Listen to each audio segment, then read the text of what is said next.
Hello everybody, this is Jim Feist in Las Vegas, and today I'm joined by a fellow that I've worked with for, I don't know, I guess 20 years or so. Las Vegas Sports, JeffSaad, excellent handicapper, understands sports as well as anybody. He has worked in the gaming industry. Jeff, good morning. Good morning, Jim. Nice to hear from you. How you been? Doing pretty well here. Very busy.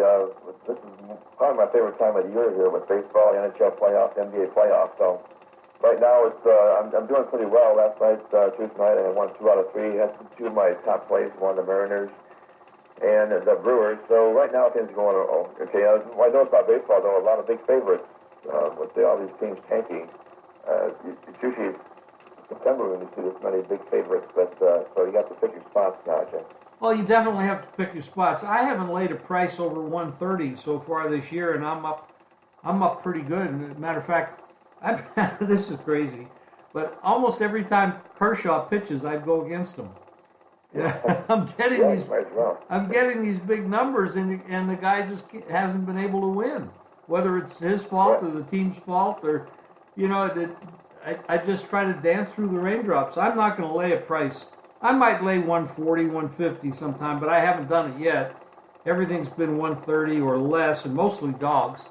And, you just can't chase the value. How about the NBA? What do you think about what's happened in the first round and now the second round? Well, I think LeBron James is just absolutely incredible. You can make a case that he's better than Michael Jordan. It's just Jordan can score points, but LeBron can get you assists and get you rebounds, and he can carry the team. And it's just been amazing what he's been able to do. They come off that tough 7-game series against the Pacers, have a very short rest, and then last night together they went in overtime, although the Raptors choked at the end. They couldn't buy a basket. But it's just amazing. I'm not sure how far he can carry them this year because the West, the Rockets and Warriors are so talented. But I'm just amazed at James and how he just continues to be just an incredible player. I'm 100% in agreement with you. The guy's a physical specimen. He's basically a football linebacker that can play point guard, point forward, a rebound, assist, pass, jump, and score. I mean, last night he did not have a great shooting night, but he still comes up with a bunch of points, over 20. It's a triple-double. He got some help last night from some of the other guys, which is good to see. I'm not too sure they won't win the East again. Philadelphia is a young team with a coach that doesn't have that much depth in experience. Had a great year. Boston has the best coach in the East with Brad Stevens. Short-handed injury. I don't know how they do it. I mean, they've lost so many good players. And they lost. Brown is out. Kyrie is out. Hayward lost in the first 5 minutes of the year. I mean, it's just pretty incredible. They had lost Smart for a bit of time. He's done a great job. I'm in agreement with you. The West is where it's at. I think Golden State's going to win it all. I like Houston, but I don't think they know how to win the big one. And I think when it comes down to pressure time, that Golden State team's going to take it. That's my opinion. Of course, I could be wrong. But if Cleveland were to make it to the finals, that would be 8 straight years that LeBron has gone to the finals. That's a remarkable. Yeah. That's unbelievable. I know. Even though he didn't win them all, it's still remarkable that he's in the finals every year, and it just says something about him because not all these teams. The supporting cast was not the greatest some of those years. In Miami, of course, he did, but these years with Cleveland, he did not have players like Scottie Pippen or Steve Kerr or Dennis Rodman. He had players that were above average, and he still made it to the finals and won 3 of them. We've seen a lot of basketball over the years, and I think my number, if I had to pick a team of the players that I've seen my entire basketball viewing life, I would start with Magic Johnson. I felt that he was unbelievable, 6'9" guard, passing, scoring, driving, defense. He had it all. But my second player would probably be this guy now. LeBron is, I've never seen him. He plays more minutes than everybody else. He does everything. He doesn't have the support. Imagine if this guy had a supporting cast. It'd been incredible. But in any case, baseball, basketball, we've got horse racing coming up this weekend, big races. And then we got the NBA, NFL draft. And of course, I can't go by without saying something about the Las Vegas Golden Knights, which is absolutely a remarkable story. They go on the road the other night and they win in overtime. It's unbelievable. Never been. If they made a movie about this, nobody would believe it. It's just an incredible story for an expansion team to go this far. To have the season they had in the regular season is one thing. To sweep the Kings in the first round is incredible. And then now they're at a two-game lead in this series, and they're doing it the hard way. They had a 3-1 lead, 3-1 lead. They give up 2 goals in the third period, and then they went in overtime, and that's after they almost should have won game 2. They had that interference call. So it's just nothing stops this game. Whatever adversity happens, they just bounce right back. And I've never seen anything like it. It's just absolutely amazing. I agree. Right now I saw a price that they're 4-1. I saw a price of plus 400 to win the Stanley Cup. And do you think that's a legitimate price, or are you just too much optimism in that number? It's probably legitimate because they're getting so much local money here at local books. The bettors just love them. I know that the sports book's going to lose a fortune if the Knights win the Stanley Cup. And it's kind of like they're not sure what to do. It'd be great for the city, of course, but then again, wouldn't be good for the books because they have people that were betting in October just for souvenir tickets. They didn't think it was going to win. They just wanted to get a ticket, a 500 to 1, a 400 to 1, and then went down to 100 to 1. But now those tickets are actually look like good investments. I think maybe some of the prices in the beginning were like 2,000 to 1.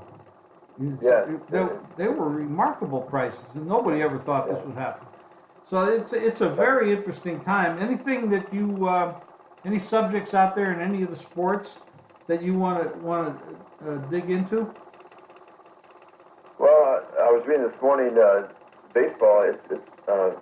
There for the first time ever in the month of April, there were more strikeouts than hits. There are 6,056 strikeouts, 6,360 hits.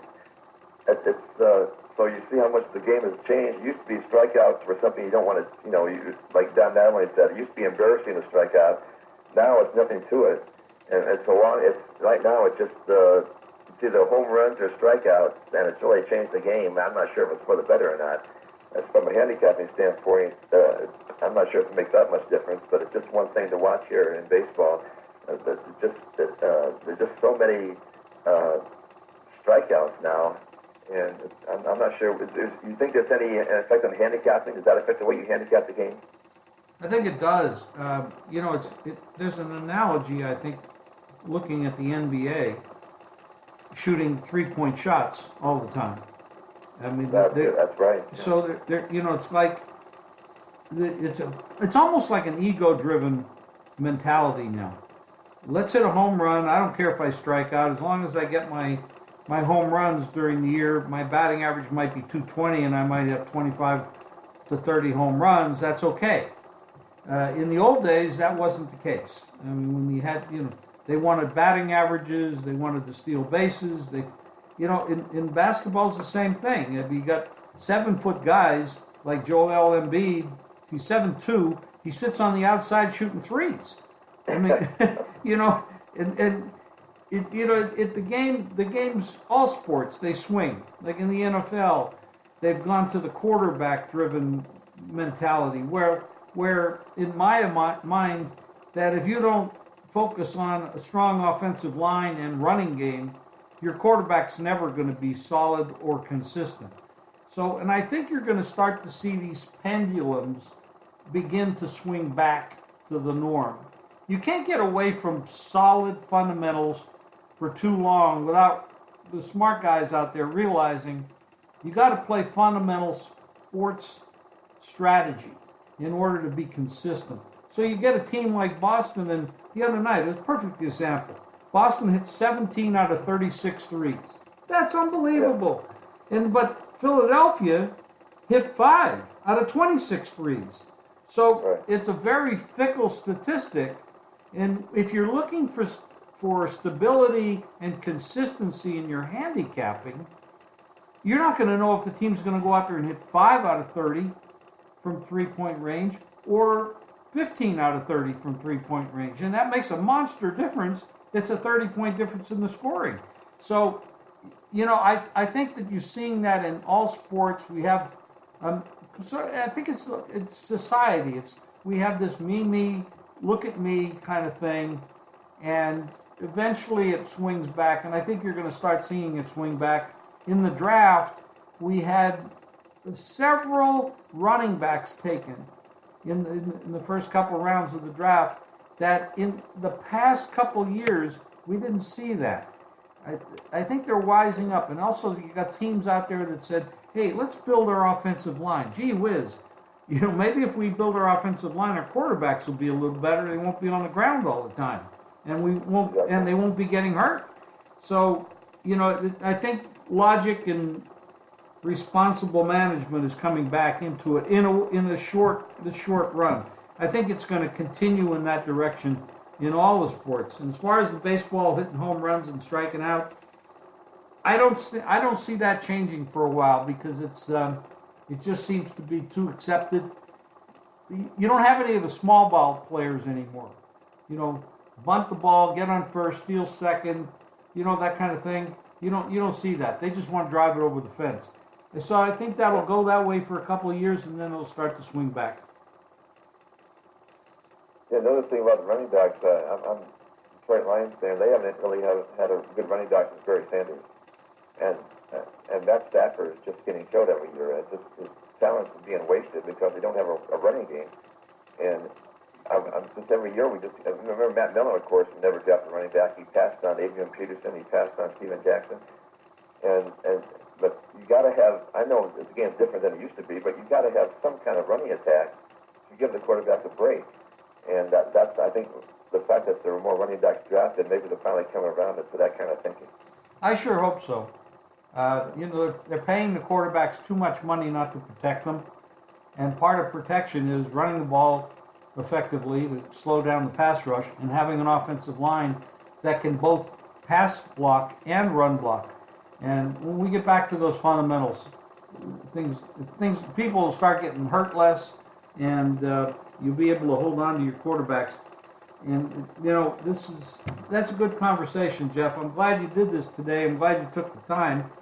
We're going to be putting Jeff's picks on the Jimfeist site very soon. So stay tuned with the Jimfeist.com or fastfacts.today.